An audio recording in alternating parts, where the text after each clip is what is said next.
Okay, now I'm at the Unification Building. This is what was the symbol of the takeover by South Vietnam when Saigon fell. And these gates were knocked down by the tanks as, I'm sure, a symbol of the takeover. And 1,000 million kids are now here to view their heritage and all the history that goes with it. Okay, we're standing off to the left here at the bottom, at this circle here, probably about right where my thumb is, the tip of it. And these are the grounds that I'll wander around. Also, there is a Remnant Museum, which historically is where they put all the stuff that they captured after the war as a museum. And this was begun as the Governor's Palace in 1868, finished in 1871. On May 7th, 1954, the French were finally defeated and withdrew. In 1962, two pilots in a coup d'etat bombed the left side of the old palace, destroying that completely, so they rebuilt that, a new one, the one that we see in front of us now. And theoretically, this combines modern architectural styles with Chinese traditional styles. I leave it up to you to figure out which is which. Now, these eaves over the entranceway form the Chinese character Tam, T-A-M,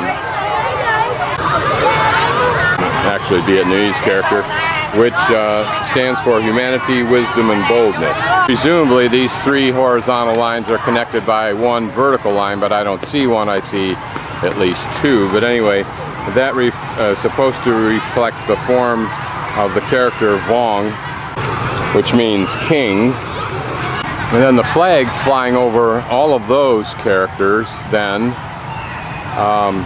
forms the character Chu, which means sovereignty, or symbolizing the independence of the country. Now, the two wooden pillars that we can see underneath all of that, there's a big one there, another big one there, form the character Hung, which refers to prosperity, symbolizing the country's hope for prosperity.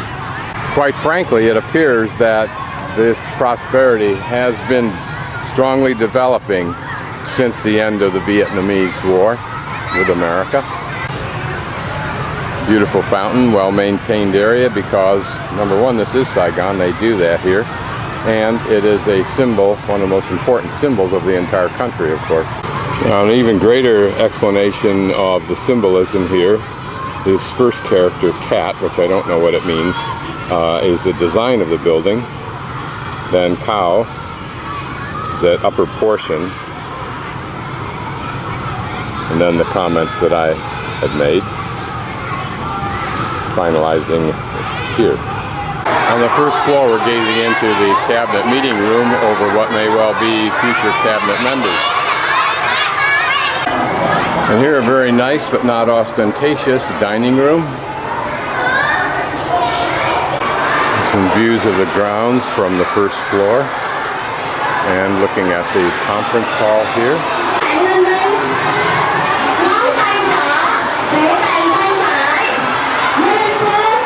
There, a man raised almost to sainthood, Ho Chi Minh.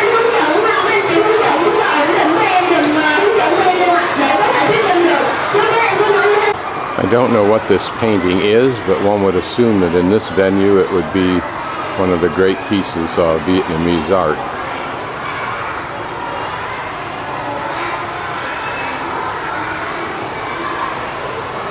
What it stands for, what it symbolizes, I simply don't know. Although there in the center is some kind of a shrine on a hill with stairs or steps leading to it from what appears to be a lake reflecting trees. Again, one would think that this vase and its companion on the other end of this credenza are great pieces of Vietnamese art.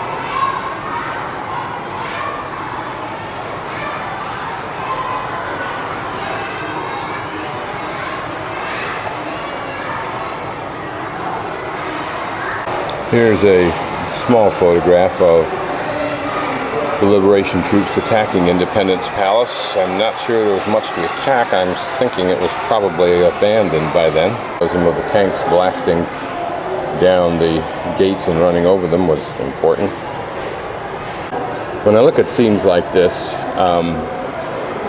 I wonder what it would be like if you took the movie, I think it was called Independence Day, when the presumption was that America had been defeated and conquered by Russia.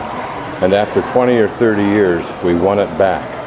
And the great symbolist picture of that was tanks, our tanks, from the hinterland of America, ramming down the gates to the White House. I don't know what this room is. Hey, this is the international reception room of the President of the Republic of Vietnam.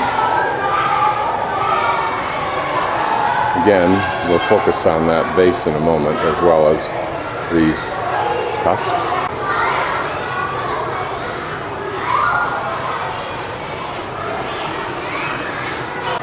I wonder how that silver is applied.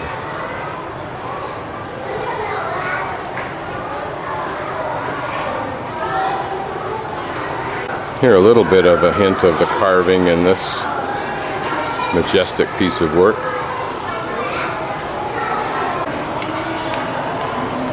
Beautiful detailed work, isn't it?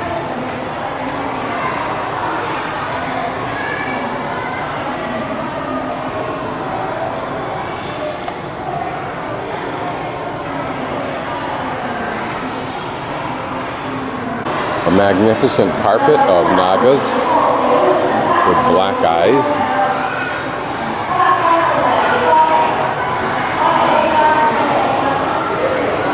And this room apparently is part of the National Reception Room.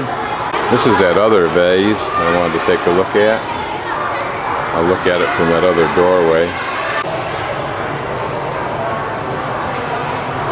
Here I'm on the second floor balcony, looking out the front towards the entrance gates and trying to imagine if there were, for example, South Vietnamese in this building, what were their thoughts as the tanks knocked down the gate?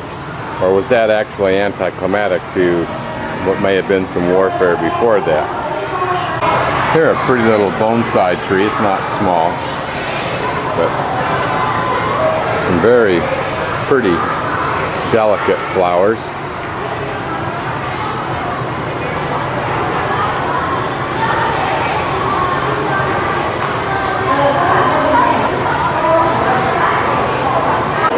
And this is the Vice President's reception room.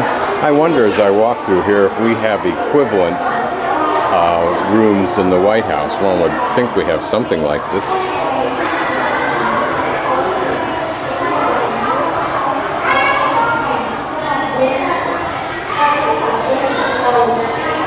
And its companion. These design elements that we saw from the front of the building are, I think, meant to represent bamboo and the joints of the bamboo. Here, a very lovely flower with very delicate colored flowers. Here, a lovely plant with very delicate flowers, delicate colored.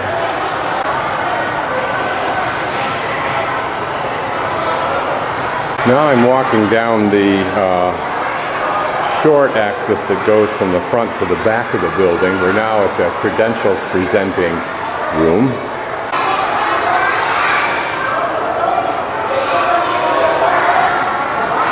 Interesting to know what the significance of those, what appear to be vessels are.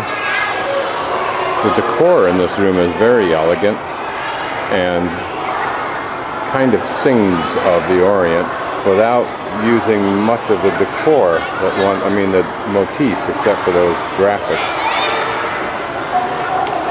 The chairs are interesting. A majestic table for laying out the documents to be presented, perhaps.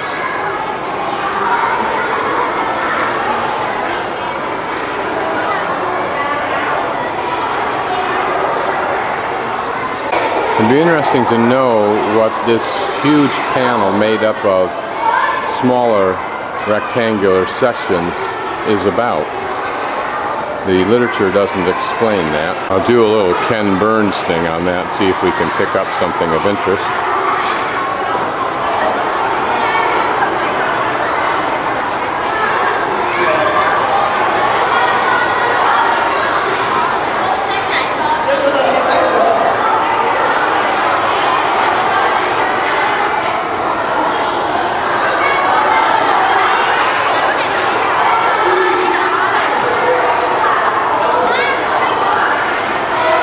Perhaps intended to represent a courtyard. There it looks like a royal gong or bell.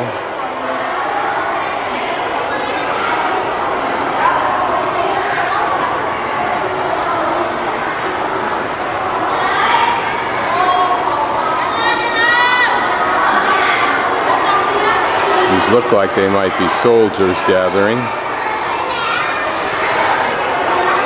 So perhaps it reflects some great epic in Vietnamese history, of which there were probably many, considering the countries they had to expel. Closer look at these vessels and the subtle motif on the side and back walls.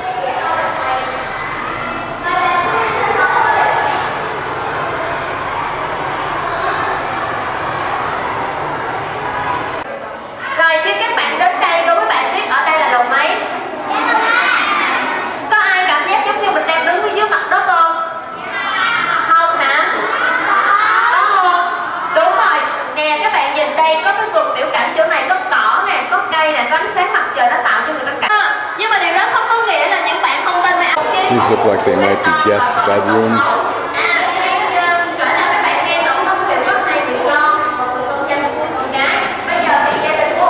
I'll just have to cancel the noise out of here because there's an endless chain of kids coming through.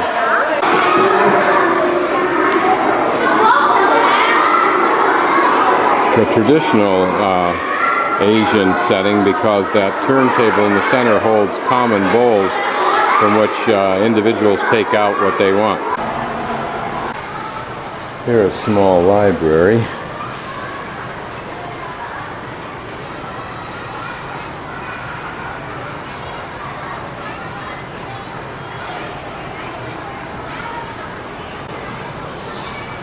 Here's the First Lady's reception room. A rather modern motif, whatever that is, or style.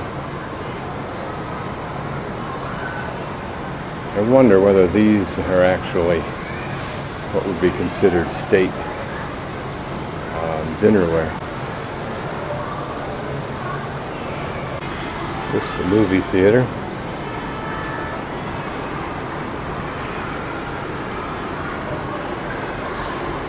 The gambling room. It's an interesting concept in a governor's mansion.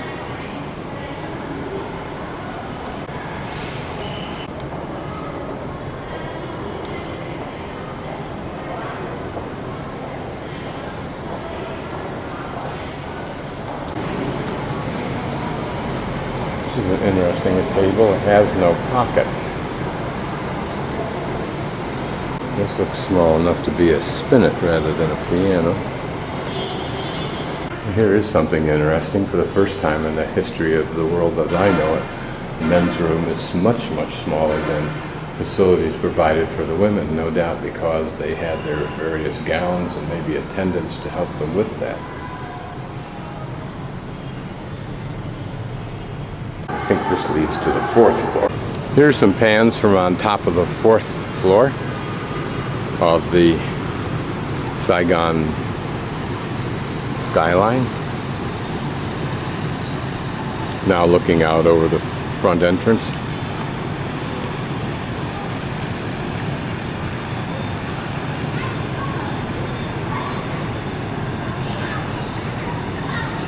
You can see some significant development going on out there.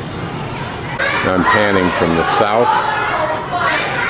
through the west, looking over the helicopter that was used by the President of the Republic in 1975 to make inspection tours. U.S. helicopter, I might add.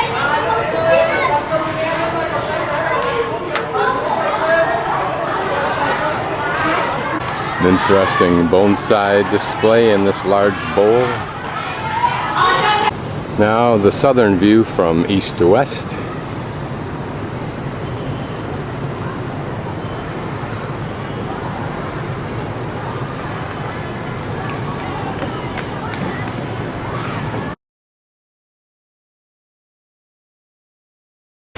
Okay, we're down in the basement now, and this is the commanding room, which all war operations must have. It's the layout of various maps that are essential to that operation. But how much these maps imply about the struggle for Vietnam? Probably, if we could read the history into all these maps, particularly for Americans, the 52,000 who died here.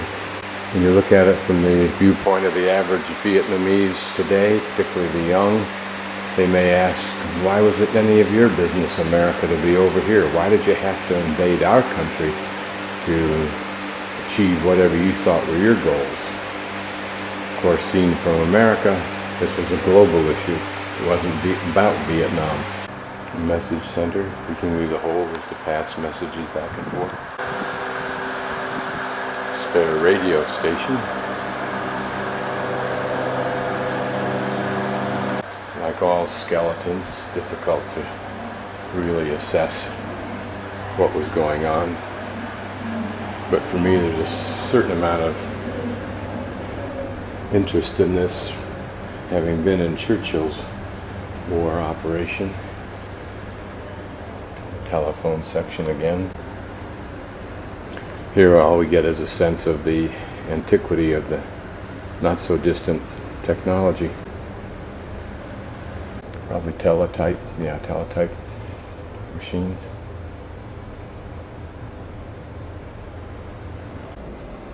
Mobile radios. That's today very interesting. Walking down these narrow corridors, you can just begin to imagine the tensions and emotions, intrigues that played out in these rooms. Here, probably a commander's sleeping area.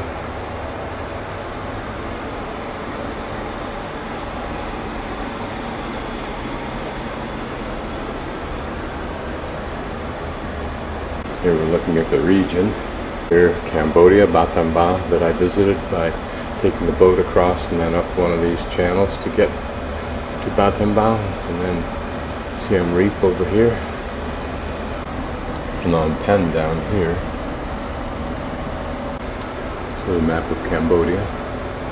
Notice in French the wording. Continental Southeast Asia. Now we go down a little bit deeper. Exhibition room. Miss World Pageant Sightseeing Independence Palace, November 11th, 2009. Certainly a notable event. Here are some of the men who were part of the initial takeover of this building. This summarizes Vietnam's assessment of its victory.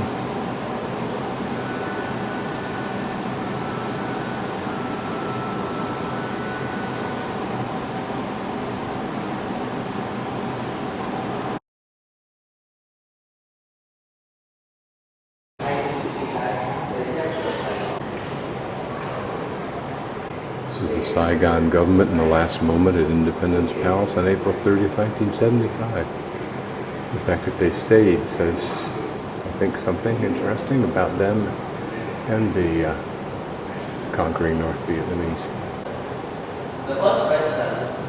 Can you think of a more iconic symbol of their return? The famous photo of the American helicopter trying to remove as many as it can on that day. This kind of tells the story. Consequence of American defoliation, Agent Orange. Massacre at Son Mai by American troops. American soldiers herding people into concentration camp in 1965. Buddhist monk protesting the regime's persecution of Buddhism. These are French prisoners of war captured in the Dien Bien Phu campaign. Here's the shooting gallery, practicing. It's interesting that there's no video room for English.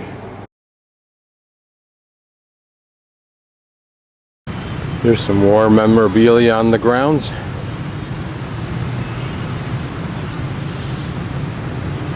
God, that's a small but sweet looking aircraft.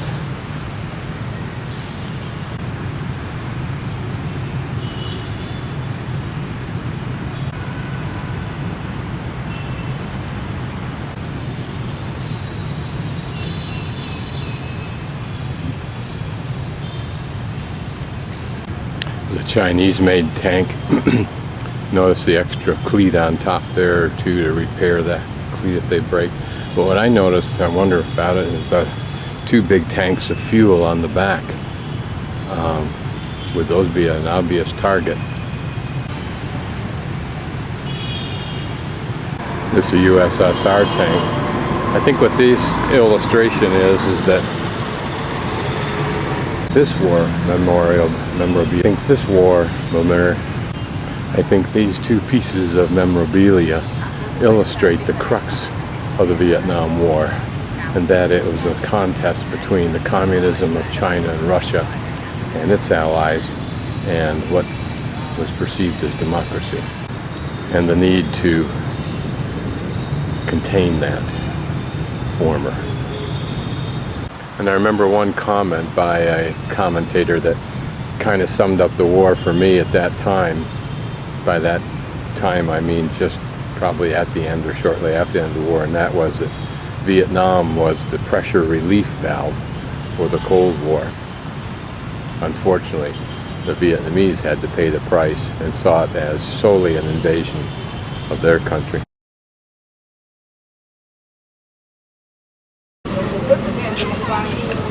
Okay, this is the War Remnants Museum, where America left your tax dollars, as we have done in every war we've been in.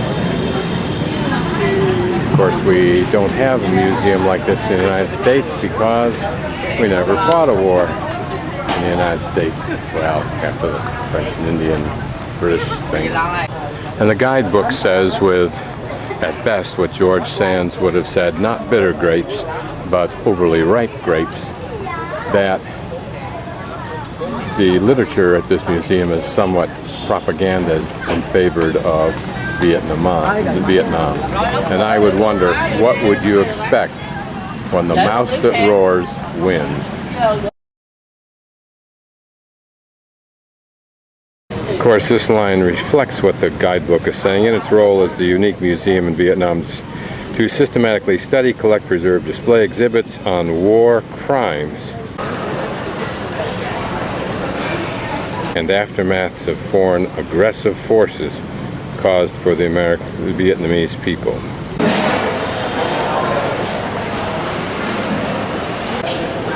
And you can't help but be reminded of Eisenhower's concerns about the connection between politics and the military-industrial complex.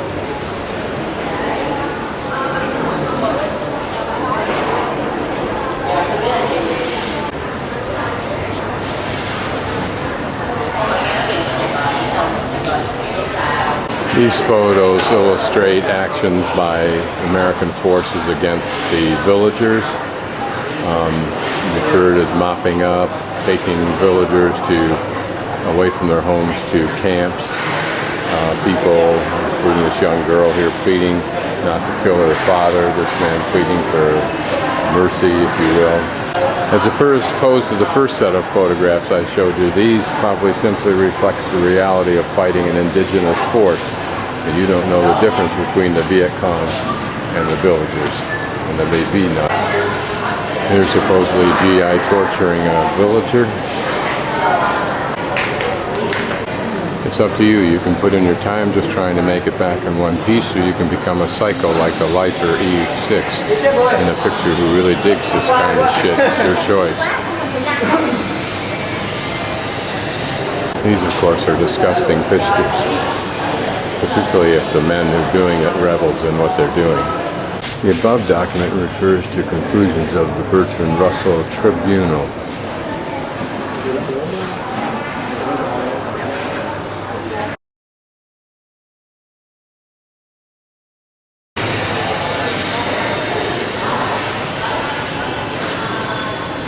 The acts, of course, are inexcusable.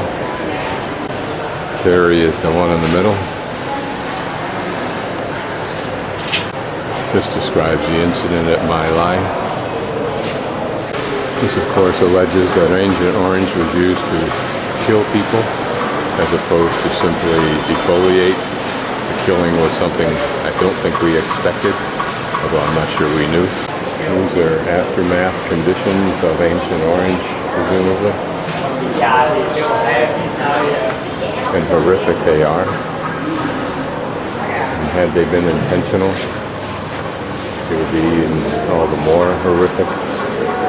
But I don't really know. I don't trust a government at war any more than I trust the Obama administration in peace. But I don't know the answers to these questions I'm raising. These are, to say the least, highly prejudicial sources. This suggests that America used Vietnam as a testing ground for experiments in the science of destruction. One in particular, an accident in which 1,500 were killed when gases were experimented inside of an underground shelter. It seems to imply that Americans did not know that the people were inside of it, women and children. These are a few remains of a B-52 bomber. There are some horrific photographs of the damage and destruction of war. The slant placed on all of this, of course, is that America intentionally used weapons and chemicals of destruction outlawed by international law.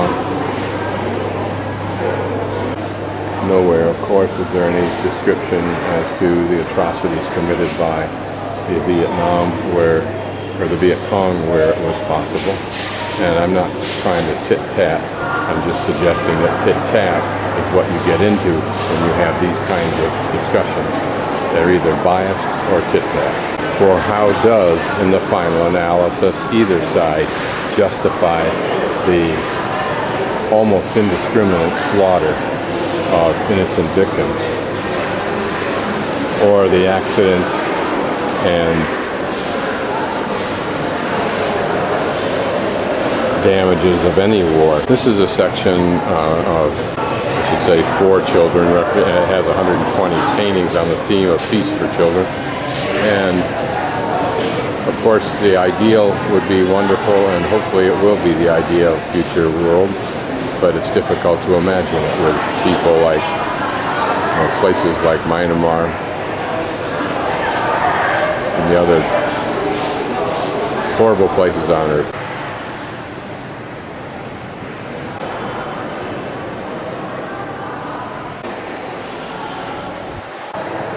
These are good pictures and they reflect the great ideal. But Hitler, Pol Pot, Churchill, Kennedy, they're all children. And yet when adults, they were able to make decisions that resulted in the kind of wars we've seen.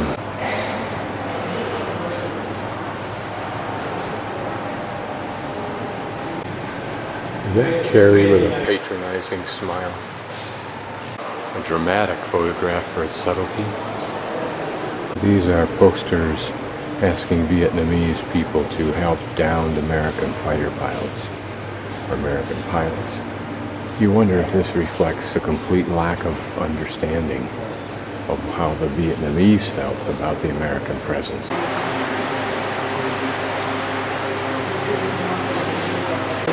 This exhibit reflects the involvement of France in the attempt to take over Vietnam and control it, and the incredible contribution I was not aware of America in aiding France with weapons and other support.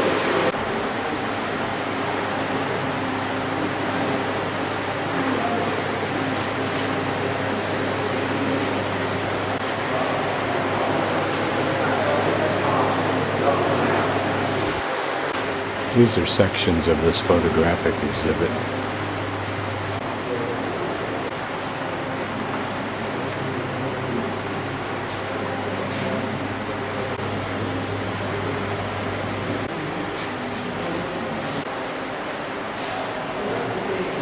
This was a friendly fire accident.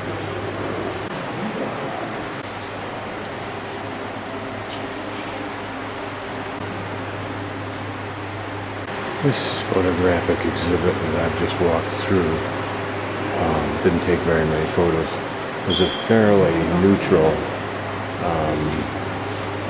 gallery of American images. Not necessarily any political overtone at all.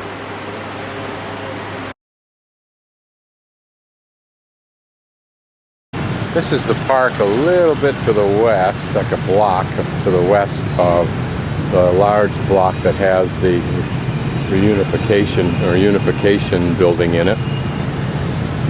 I passed this yesterday when the taxi driver, who didn't even know where he is in his own city, tried to dump me off the Unification Building as though it were the History Museum.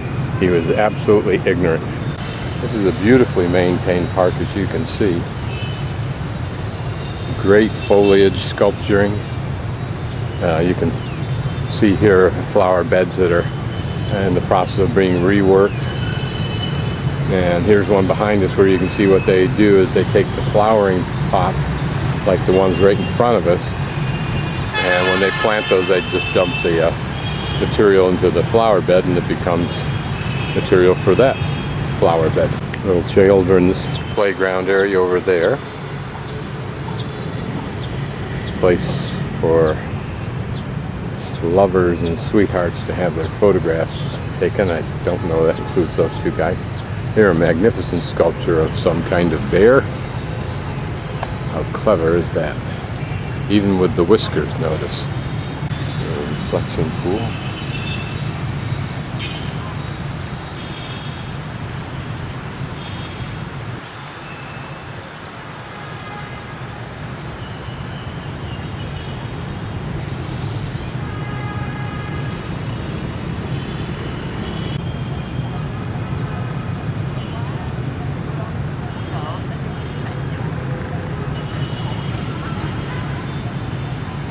Even the pagoda roof over there is foliage sculpted. And look at how they have beveled and slanted in the sides, the vertical sides of these entrance foliage. Very well done. Here, to me, another curiosity of this desert foliage. I don't know why it's a curiosity, probably my ignorance more than anything else. Even this tree looks like the kind you see in the estuaries in the swamp areas where the whole tree seems to be suspended on its roots. I've just discovered what should be obvious. I'm at the park that I was exploring by default in an attempt to find the Hindu Temple. And since I'm going in that direction, I guess I'll just continue until I find it. I thought this park was some distance from where I thought I was. I'll have to check my map. Since I found myself in that park, I thought I would try to find the Mariamman, whatever it is, Hindu Temple, which has got to be within a block or so where I am. So I just asked some girls. But in the interim, I found this very pretty little street that I walked down. I think it dead ends right at the bottom there at the end, but very nice little street. with probably very, very fine homes, apartments, but kind of like a little oasis. And I suspect there are a great many of these in Saigon that just don't make themselves visible from the busy streets, main streets. Girls from Malaysia came and talked to me, and then I gave them my email address, which I wish I had not, but I'm not sure they can do anything with it.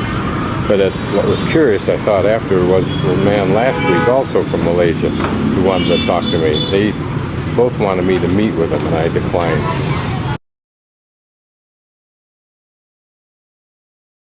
Here's an irony. When I was looking for that Hindu temple, I stopped in this 24, but I was so focused on finding a place to get some information, I didn't notice that right next to me was the temple. Instead, the fellow here, with all good intentions, directed me completely behind me to my first trip to the park. But still, the map in Lonely Planet is wrong.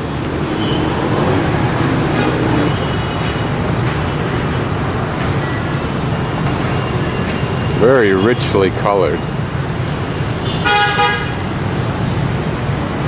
Sadly, it's so obstructed by this melange of wires and electrical equipment.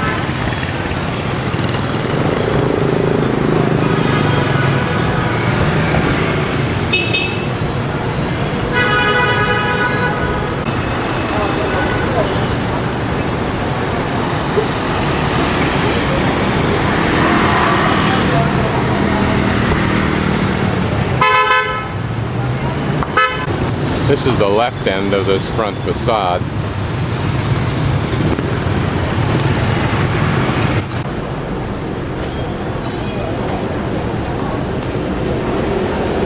So apparently no photographs inside.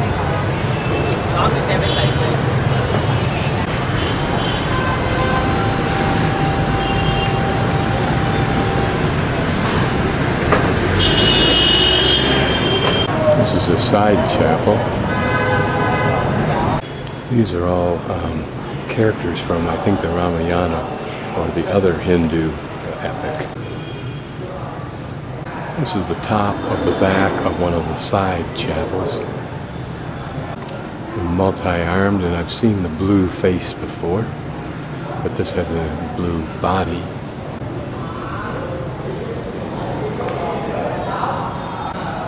And parishioners, for lack of a better word,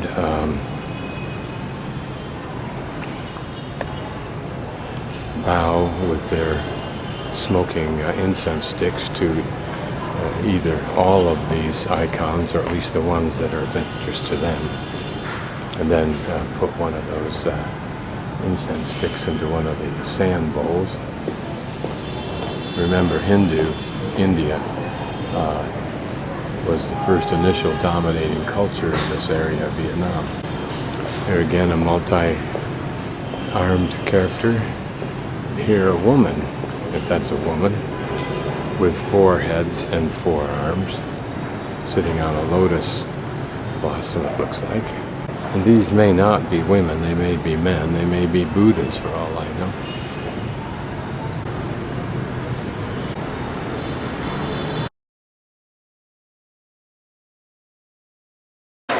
Yeah, I'm eating pho gao, which is chicken noodle soup. And this vegetable here, whatever is a leafy thing, but it has a little bit of a spiciness to it, believe it or not. This is mint. That has a little bit of something that adds the taste. And this is a sweet sauce, maybe based on soy, but I don't know. And this is a more spicy sauce, probably a generic chili.